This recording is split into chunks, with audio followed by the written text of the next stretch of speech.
Violon, saxophone, guitare électrique, harpe ou encore trompette, rien ne manque à l'appel pour cette exposition musique. Créé de toutes pièces ou simplement customisé, chaque instrument donne le ton grâce aux différents artistes qui vont vous faire voyager au rythme de leurs envies créatives.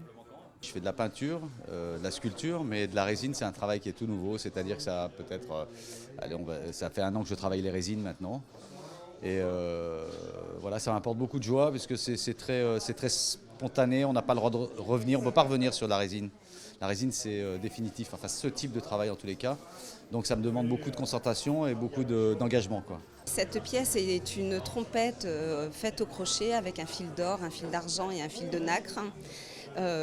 Qui est un travail laborieux en fait. J'ai été obligée de démonter une vraie trompette pour voir comment elle marchait et pour pouvoir la réaliser. Et c'est une œuvre unique dans mon parcours puisque théoriquement je ne fais pas d'objet. Et là, cet objet était une commande spéciale et donc j'ai réalisé pendant plus d'une semaine en tricotant avec toujours ce labeur que je revendique. Ça a commencé avec un violon que j'ai reçu de mon grand-père et finalement je ne voudrais pas le jeter et j'ai dit ok, alors comme je fais des tableaux d'habitude, j'ai commencé à la peindre. Et finalement, je voudrais la présenter encore un peu plus en valeur. Alors, j'ai fait des blocs en acrylique. J'ai créé avec les couleurs en fluo, aussi avec la lumière noire, pour les laisser briller.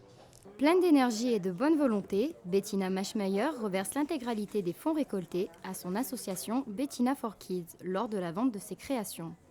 Une association qui œuvre en faveur des enfants du tiers-monde. J'ai travaillé beaucoup en Afrique, en Nigeria, pour le Noma. Ça fait plus que 20 ans. On a envoyé des équipes des chirurgiens là-bas. Et chaque année, il y avait 4 équipes de 12 à 13 personnes. On a opéré chaque fois entre 60 et 70 enfants. Et on a réussi pas mal en Afrique. Maintenant, depuis 11 ans, j'ai créé un projet en Kyrgyzstan où je m'occupe déjà des orphelins et aussi un autre projet médical pour les enfants avec des becs de lièvre.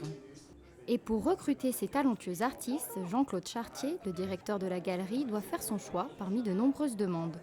Les artistes, pour les recruter, c'est assez difficile, assez délicat, parce qu'évidemment, on est beaucoup sollicité, parce qu'exposés à Monaco, les artistes, ils pensent qu'ils vont atteindre le nirvana. Alors c'est le monde entier pour lequel je reçois des emails de partout. Bon, il faut sélectionner.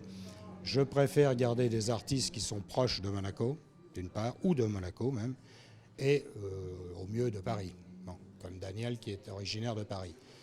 Et c'est un peu comme ça, je fais un choix, comme le thème était la musique, donc j'ai choisi des gens qui étaient axés sur les instruments de musique.